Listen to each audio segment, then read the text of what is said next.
माननीय अध्यक्ष महोदय, मेरा प्रश्न जनवरी 2025 से 31 जनवरी 2026 की अवधि में राज्य के केंद्रीय एवं जिला जेलों में कितनी अस्वाभाविक मृत्यु हुई है। माननीय अध्यक्ष महोदय, इस क के उत्तर में माननीय मंत्री जी ने जवाब दिया है 66 बंदियों की मृत्यु हुई है। माननीय सभापति महोदय, इसमें मृतकों के नाम की सूची नहीं है। संख्या तो आपने बता दिया 66। ये 66 में 66 लोग कौन कौन हैं, किस किस जेल में हैं? यदि इसकी जानकारी आपके पास हो तो कृपया करके बताएं। माननीय सभापति महोदय, प्रश्न ही यही था कि इस कालखंड में जनवरी 25 से 31 जनवरी 2026 की अवधि में राज्य के केंद्रीय एवं जिला जेलों में कुल कितनी अस्वाभाविक, मतलब कस्टोडियल डेथ हुआ है, अस्वाभाविक भी ना कहें उसको, कस्टोडियल डेथ हुआ है। तो ये है, तो उसके आधार पर संख्या कुल बता दी गई है। माननीय सदस्य अगर चाहते हैं कि सूची प्राप्त की जाए, वर्तमान में मेरे पास नहीं है, मैं बिल्कुल उनको उपलब्ध करा दूंगा। ठीक है अध्यक्ष महोदय, सभापति महोदय मुझे लिस्ट दे देंगे, लेकिन 2 के बारे में तो आप भी जानते होंगे, क्योंकि वो कवर्धा जेल में जिसकी डेथ हुई, पंकज साहू, क्योंकि वो आपके विधानसभा के हैं। क्या ये 66 लोगों में उसके नाम है? दूसरा, जीवन ठाकुर जो कांकेर जेल में बंद थे, उसकी मृत्यु रायपुर में हुई। इसके बारे में जानकारी होगी? जानकारी है तो कृपया करके बता दें।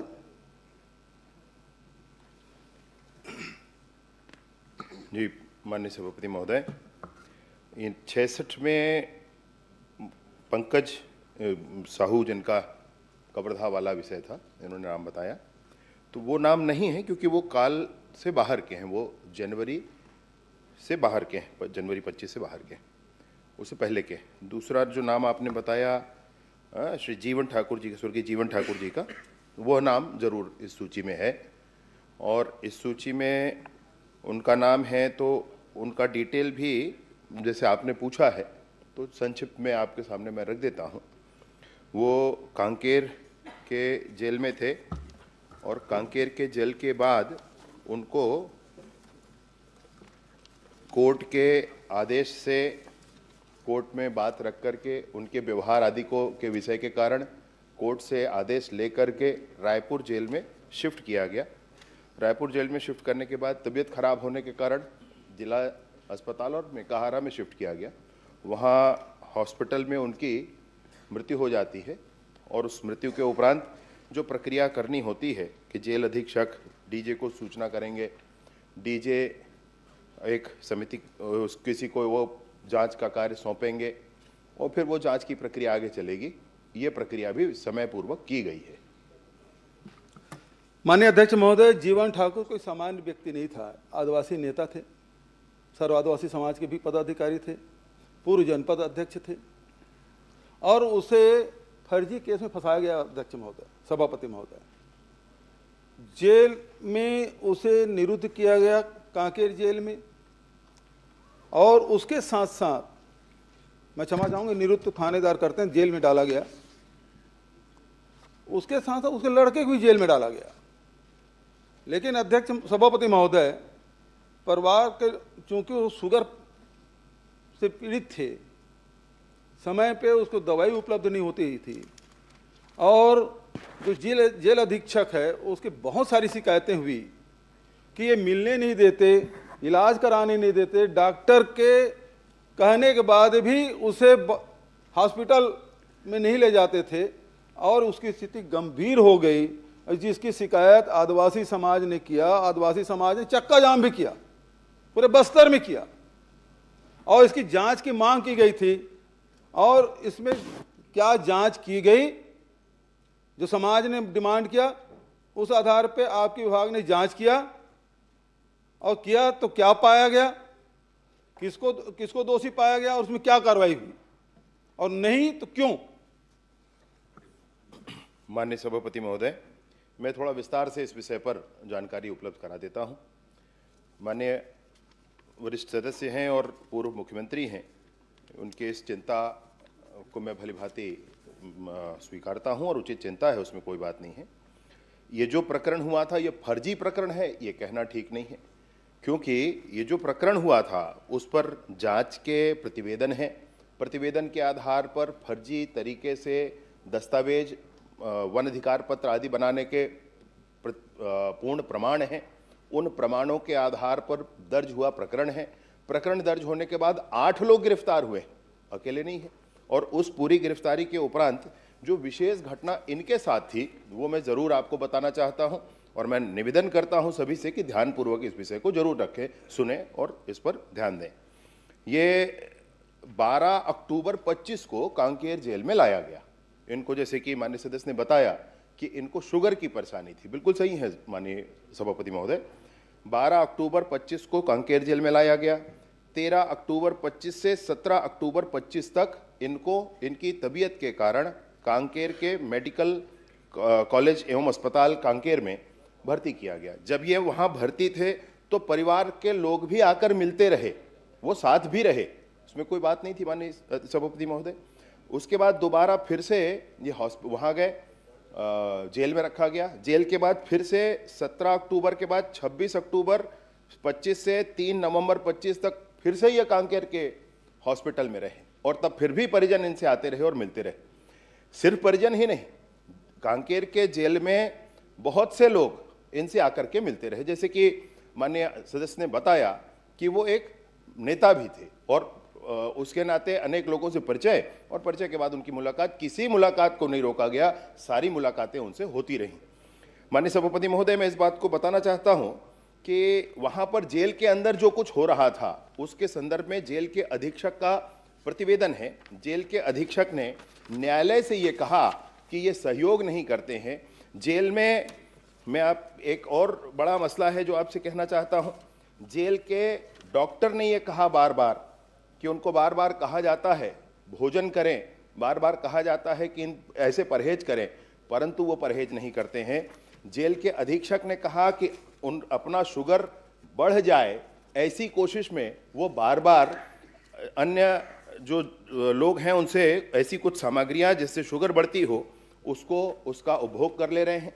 ये मुझसे नहीं कहा, ये कोर्ट में कहा माननीय सभापति महोदय, और फिर कोर्ट ने ये कहा कि ऐसी स्थितियां अगर बनी हैं जिसके कारण वो सहयोग नहीं कर रहे हैं, किसी भी तरह से शुगर बढ़ गया है ये बता करके वो या तो हॉस्पिटल में जाना चाहते हैं या अन्य अपने प्रयास में लगे होंगे, ऐसा कह के कोर्ट ने, मजिस्ट्रेट ने ये कहा, जुडिशियल मजिस्ट्रेट ने ये कहा कि इनका स्थानांतरण जो चाहा गया है वो कर दिया जाए।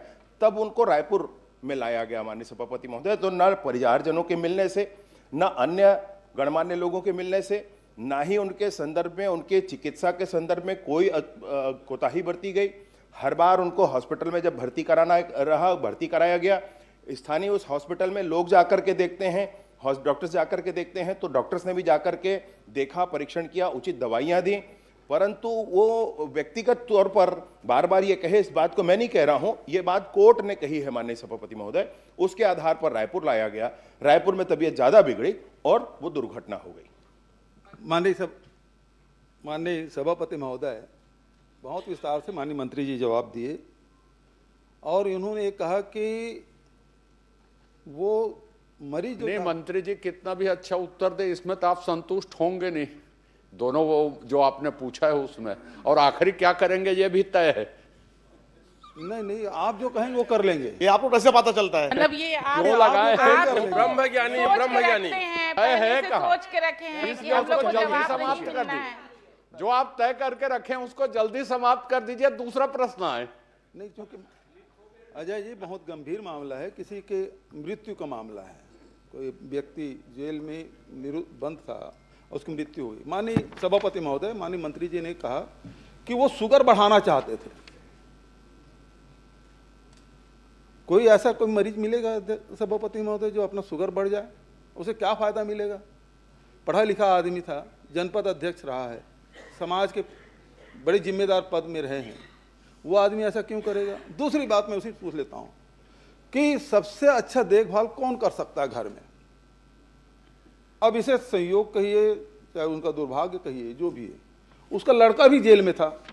मैं मंत्री जी से पूछना चाहता हूं, क्या वो दोनों एक ही बैरक में थे? क्या एक थे और उसके बाद उसको अलग कर दिया गया?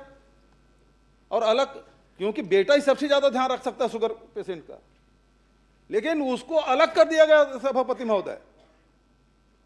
और दूसरी बात बोल तो किसी से भी मिलने दिया जा रहा है। अनिला भेड़िया जी बैठी हैं, सावित्री जी हैं, सब विधायक लोग हैं। जेल अधीक्षक से रिक्वेस्ट कर डाले, मेरे पास ये प्रतिवेदन है, उसके जीवन ठाकुर के लड़के से मिलना है। ये इन विधायकों से नहीं मिलने दिए गए सभापति महोदय। ये विधायक वरिष्ठ मंत्री ये नहीं मिल पाई उनके बेटे से।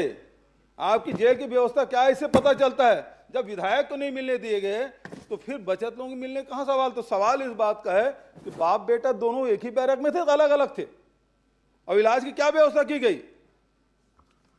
माननीय सभापति महोदय, मैंने सर्वप्रथम ये कहा कि मैं नहीं कह रहा हूं कि वो शुगर बढ़ाना चाहते थे। ये दस्तावेज कह रहा है, ये दस्तावेजी प्रमाण कह रहा है। वो डॉक्टर का आपको विश्वास हो रहा है इसमें? मेरी बात पहले हो जान दीजिए पूरी माननीय सभापति महोदय। डॉक्टर का लिखा हुआ है, डॉक्टर ने यह कहा है कि वो ऐसा कर रहे हैं, बार बार कहने के बाद भी नहीं कर रहे हैं। यह उस दुर्घटना, उनकी मृत्यु के पूर्व का विषय है। किसी को यह नहीं मालूम था कि इसमें यह होने वाला है, उसके पूर्व यह कहा गया है। और दूसरी बात और फिर आपसे कहूं माननीय सभापति महोदय कि यह भी निर्णय है कि जेल के अधीक्षक ने जाकर के न्यायालय में कहा, न्यायालय ने बयान लिए, न सिर्फ उनके बयान लिए, उनके साथ के बैरक में रहने वाले अन्य बंदियों की भी बयान लिए, और उन बयानों के आधार पर इस बात का निर्णय किया कि उनके साथ क्या किया जाना चाहिए। उनका एक ही बेटा नहीं है माननीय सभापति महोदय, उनका दूसरा बेटा भी है। दूसरा बेटा घर में था और जब वो अस्पताल में थे तब उनके साथ मिलने आया करते थे, घर परिवार वाले सब मिलने आया करते थे। एक बेटा जो जेल में था उसकी बात अगर आप कर रहे हैं तो वो जानकारी मैं आपको उपलब्ध करा दूंगा। बहरहाल वो साथ में एक बैरक में थे अथवा नहीं थे, ये कहना मुश्किल है मेरे। माननीय सभापति महोदय, क्योंकि ये मृत्यु पे लोगों की शंका है, जेल अधीक्षक के जो व्यवहार है उससे पूरे परिवार, पूरा समाज, पूरे जनप्रतिनिधि उसकी शिकायत किए। तो माननीय मंत्री जी से मैं आग्रह करूंगा, आपके माध्यम से मैं निवेदन करना चाहता हूं, क्या विधानसभा की समिति से इसकी जांच कराएंगे? क्योंकि मामला बहुत गंभीर है, एक आदिवासी नेता की मृत्यु है, इसकी जांच की घोषणा करेंगे क्या? माननीय सभापति महोदय, बार बार नेता नेता ये विषय आ रहा है, तो चाहे कोई सामान्य व्यक्ति है तो भी उतना ही महत्व का है, कोई नेता है तो भी उतना ही महत्व का है। माननीय सभापति महोदय, कोई नेता हो गया तो उसके लिए विशेष प्रावधान के साथ विशेष कवायदें की जाएं, मैं सोचता हूं इसकी आवश्यकता नहीं। और जिस पर पहले ही मजिस्ट्रेट जांच कर रहे हों, मैं सोचता हूं कि इसमें हम और किसी बात के लिए और किसी जांच की बात, ऐसे भी दो जांच और इसमें दो जांच और भी पहले हुए। माननीय सभापति महोदय, एक मिनट, समाज से जुड़े हुए थे। हर व्यक्ति किसी न किसी समाज से जुड़ा ही होता है माननीय सदस्य जी। कोई ऐसा व्यक्ति होगा क्या जो अपराध किया है और किसी समाज का ना हो? हर व्यक्ति किसी न किसी समाज से जुड़ा होता है। इसमें माननीय सभापति महोदय, ये जेल में जो घटनाएं होती हैं, जैसे कि 2021 में 71 लोगों का कस्टोडियल डेथ हुआ, 2022 में 90 लोगों का कस्टोडियल डेथ हुआ, 2023 में 57 लोगों का हुआ, 2024 में 67 लोगों का हुआ। सबका मजिस्ट्रियल जांच होता है, मजिस्ट्रेट जांच करते हैं माननीय सभापति महोदय। मैं सोचता हूं कि वो पर्याप्त है। माननीय अध्यक्ष महोदय, चलिए इस मामले में कभी और आप लोग पूछेंगे, क्योंकि आपने सदन में इस बात को स्वीकार किया कि पंकज साहू की मृत्यु हुई है और उसकी जानकारी आपको है, क्योंकि आपके विधानसभा के आप डेड बॉडी पहुंचाने भी गए थे मंत्री जी।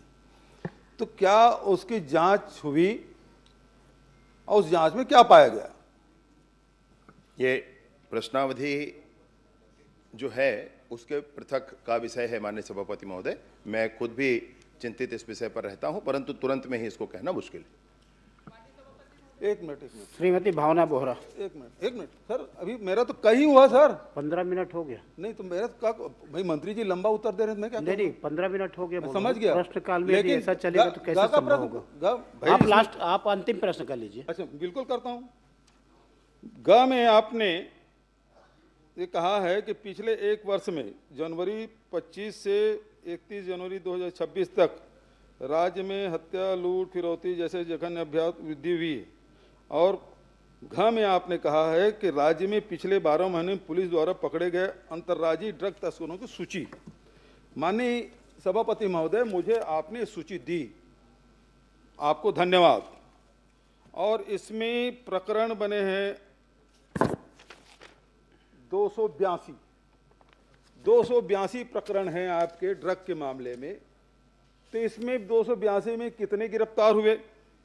और दूसरा, चूंकि सभापति ने मुझे एक ही प्रश्न पूछने के लिए कहा है, इसलिए मैं ये पूछना चाहता हूं कि ये 282 प्रकरण में ये नब्या मलिक वाला प्रकरण इसमें शामिल है कि नहीं, क्योंकि मैं खोज डाला इसमें नब्या मलिक का नाम नहीं है, जो रायपुर में बहुचर्चित ड्रग का मामला है, जो आपकी भी जानकारी है, रेव पार्टी चलाती थी, बहुत सारे वो होटलों में कार्रवाई करती रही है।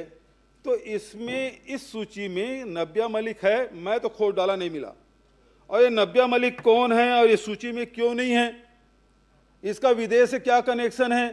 क्योंकि एक ही बार प्रश्न पूछने के लिए कहा गया मुझे, और इसलिए वो कितने बार विदेश गई, और विदेश गई तो किसके किसके साथ गई, इसका एक साथ उत्तर दे दीजिए मंत्री जी। मैं पहला प्रश्न आपने कहा कि गा के संदर्भ में कि हत्या, लूट और घर बता दीजिए। मैं दोनों ही बता देता हूँ, थोड़ा 2 मिनट लग जाएगा, माननीय सभापति महोदय दयालु है। तो गा में जो आपने कहा कि हत्या, लूट और फिरौती जैसे जघन्य अपराधों में 35% की वृद्धि हुई, मैं सदन को माननीय सभापति महोदय बताना चाहता हूं, वृद्धि नहीं हुई, कमी हुई।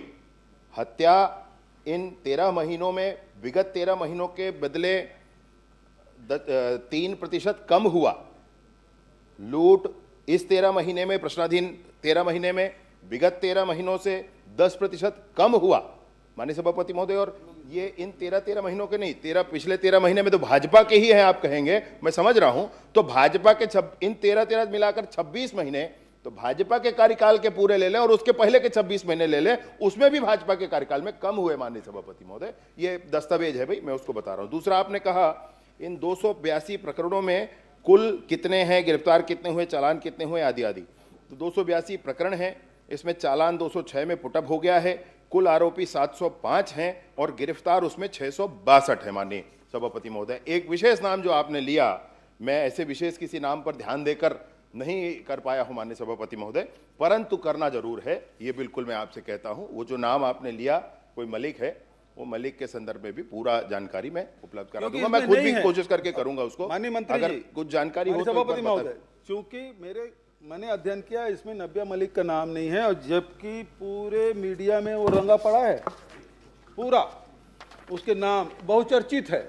बहुत सारे जो ड्रग है, ड्रग पेडलर है, उसको हम लोग नहीं जानते, लेकिन इस प्रमुखता से सारे मीडिया में, इलेक्ट्रॉनिक मीडिया, प्रिंट मीडिया में चला है। लेकिन इस सूची में वो स्थान कैसे नहीं प्राप्त कर पाया, और नहीं कर पाया तो ये चूक है, और इस चूक के लिए कौन जिम्मेदार है और इसमें क्या कार्रवाई करेंगे, ये बताएं। मैं परीक्षण कर लूंगा जरूर, इसका भावना मैं बोहरा। परीक्षण कर लूंगा। माननीय सभापति महोदय जी, माननीय सभापति, 20 मिनट हो गया, 20 मिनट से माननीय ऊपर हो सभापति गया। में बहुत ये इसी पे उनके क्षेत्र का मामला है, यही वाला मेरे क्षेत्र का उनके मामला क्षेत्र है। का मामला है, थोड़ा बोलने मेरे दीजिए। को लगा है। उनके क्षेत्र का मामला है। के बाद में एक मंत्री जी ने जवाब दिया है। सभापति महोदय, श्रीमती भावना बोहरा। सभापति महोदय, आप माननीय 2 मिनट लेना चाहूंगी।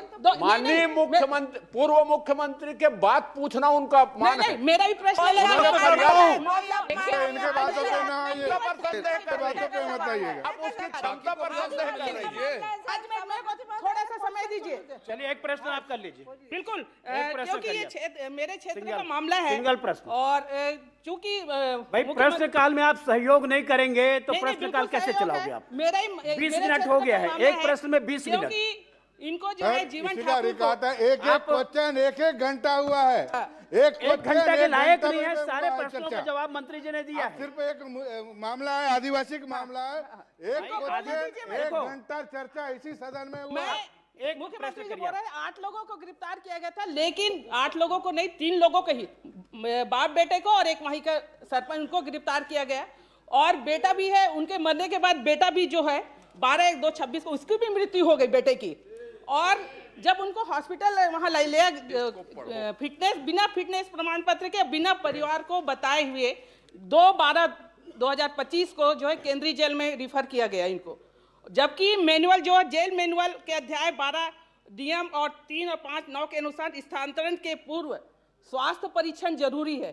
ये स्वास्थ्य परीक्षण अनिवार्य है, लेकिन बिना कैदी के परिवार वालों को सूचना दिए बिना जो है उनको जो है वहां रिफर किया गया। ये जो है राजकीय दायित्व है और कैदी के परिवार को जरूर सूचना दी जाती है, दी गई, लेकिन स्थानांतरण के बाद दी गई, स्थानांतरण के बाद दी गई माननीय सभापति महोदय। और दूसरा आपसे एक बात और, मैं एक मिनट एक एक करके कर लेते हैं। दूसरा जो आपने कहा कि सिर्फ 2-3 को गिरफ्तार हुए करके, मैं नाम पढ़ करके और दिनांक बता देता हूं आपको कौन कौन कब कब गिरफ्तार हुआ है, अगर आप कहेंगे तो। ये और जब यहाँ जो है 7:45 को उनकी मृत्यु होती है, लेकिन परिवार वालों को जो है 4:30 बजे उसकी सूचना मिलती है। परिवार वालों को सूचना जी 4:30 बजे उनकी सूचना मिलती है। और माननीय सभापति महोदय, मैं कहना चाहूंगी, माननीय सभापति महोदय, अनौपचारिक सूचनाओं के अतिरिक्त जो पुलिस विभाग की औपचारिक सूचना की प्रक्रिया है, ये उसका बात कर रही है माननीय सदस्य महोदया। जब वहां सूचना लेकर के थाने वाले पहुंचे थे तब आप स्वयं वहां उपस्थित थीं। और दूसरा यह है कि ये जो सूचना वहां पहुंचाई गई उस प्रक्रिया के लिए कहा गया है 4-4:30 बजे का समय जो उत्तर में है, वो इसलिए है क्योंकि वो वायरलेस होता है, वायरलेस के माध्यम से थाने में सूचना जाती है और व्यक्ति जाकर के व्यक्तिशः बताता है। इस प्रक्रिया के कारण आजकल मोबाइल है भाई, मोबाइल पर तुरंत सूचना पहुंच जाती।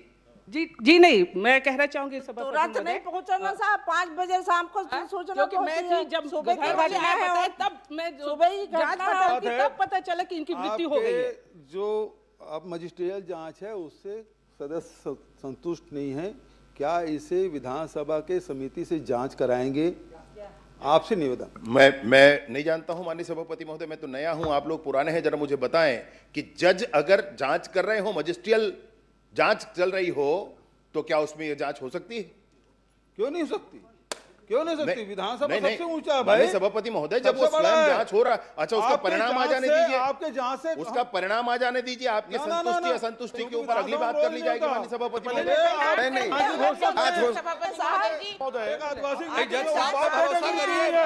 करता हूँ माननीय बार नेता और आदिवासी शब्द का उपयोग करना उचित नहीं है। बड़े आदिवासी प्रदेश में आदिवासी और सबके लिए बराबर की व्यवस्था होनी चाहिए।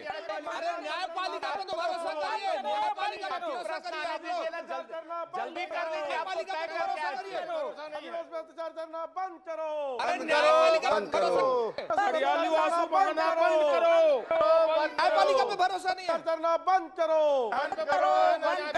टंकी करना बंद करो।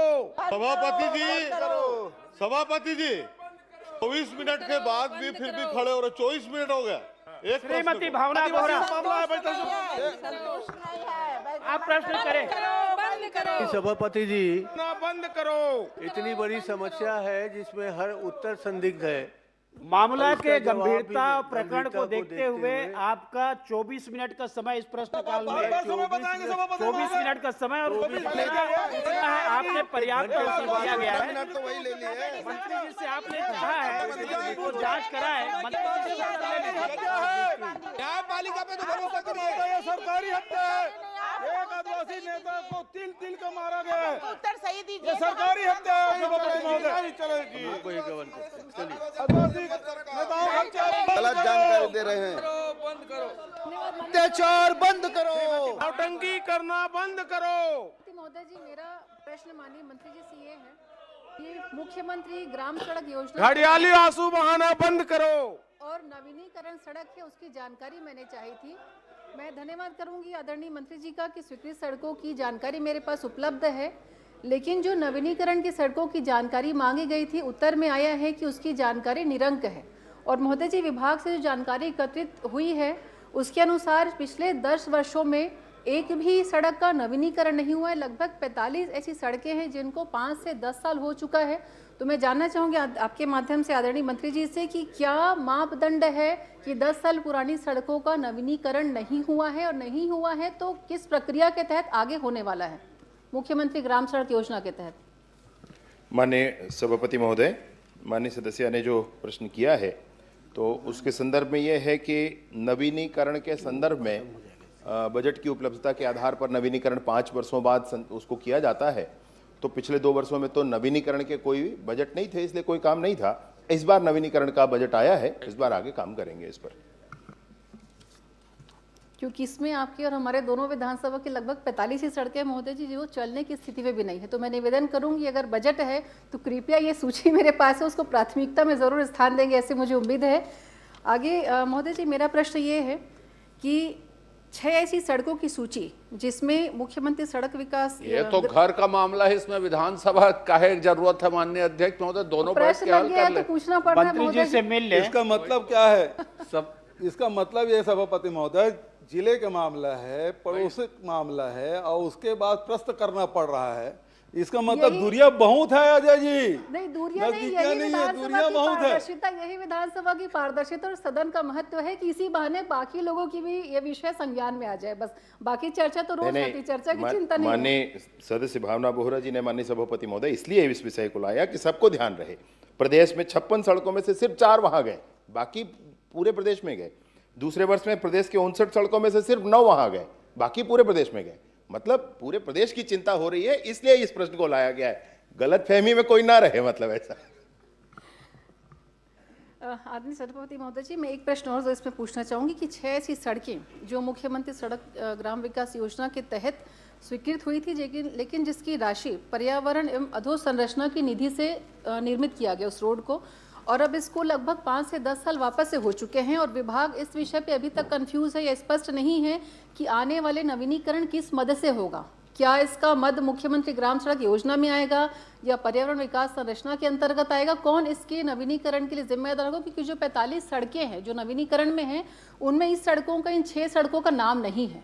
ये स्थिति भी है कि चलने की स्थिति में आज नहीं है। तो ये जो सड़कें हैं वो किस मद में, किस निधि में जाकर आगे नवीनीकरण इसका होना है, कृपया इसको भी एक बार संज्ञान में ला दें। मंत्री जी आप जवाब देंगे, आप जवाब देंगे। मैं इसको एक लाइन को पढ़ रहा हूँ। पुरानी सड़कों के नवीनीकरण हेतु स्वीकृति निरंक है। ये बजट सत्र है, इस बात को भावना जी ने जी आपको याद दिलाई है, तो निरंक न रहे इसकी व्यवस्था आप बनाएंगे, ऐसा वो चाह रही है। ये निरंक प्रश्नाधीन समय के लिए है माननीय सभापति महोदय, भविष्य के लिए नहीं है।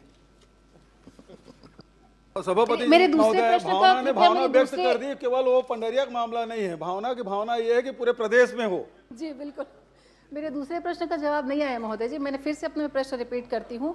6 ऐसी सड़कें हैं जो मुख्यमंत्री ग्राम सड़क योजना के तहत स्वीकृत हुई थी, लेकिन जिसकी राशि पर्यावरण अधोसंरचना की विकास निधि से निर्मित हुआ है।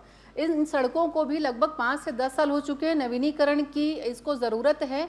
तो विभाग इसमें पूरी तरह से स्पष्ट नहीं है कि कौन से मद से नवीनीकरण होगा, क्योंकि जो 45 सड़कें नवीनीकरण की सूची में है, इन 6 सड़कों का उसमें जिक्र नहीं है।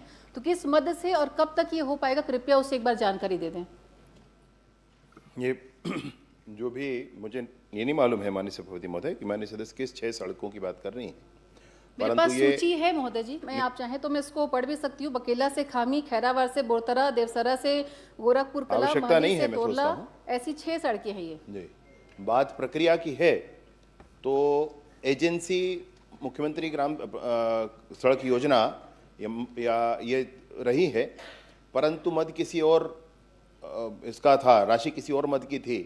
अब कालांतर में इस रोड को पुनर्निर्माण के लिए, नवीनीकरण के लिए लिया जा सकता है, किसी भी मद से लिया जा सकता है माननीय सभापति महोदय, चाहे इस विभाग के मद से, कहीं और से मद आता है तो भी लिया जा सकता है। कार्य एजेंसी के नाते मुख्यमंत्री ग्राम सड़क योजना तब तक, जब तक कि इसको किसी और सड़क को किसी और को हैंडओवर न किया जाए, तब तक इस पर काम कर सकती। हैंडओवर तो पहले ही हो चुका है क्योंकि कार्य कंप्लीट है, नवीनीकरण की बात है। तो मैं निवेदन करूंगी मैं कि उसको जो 45 सड़कें हैं, इन 6 सड़कों को भी उस नवीनीकरण की संख्या में जोड़ा जाए। तो टोटल 51 सड़कों की गिनती जब नवीनीकरण हो तो ये 6 सड़कों को जोड़कर 51 सड़कों की जिला की नवीनीकरण की स्वीकृति भविष्य में मिले, ऐसी मैं उम्मीद आदरणीय मंत्री जी महोदय से करती हूँ। और उसके अलावा महोदय जी एक विषय जो संज्ञान में लेना चाहूँगी, प्रश्न नहीं है लेकिन एक बार जानकारी भी होना चाहिए, इसलिए मैं इस बात को ज़रूर बोल रही हूँ कि मुख्यमंत्री ग्राम सड़क योजना के तहत एक बांगर मेन रोड से लेकर के कोटना पानी टोला पारा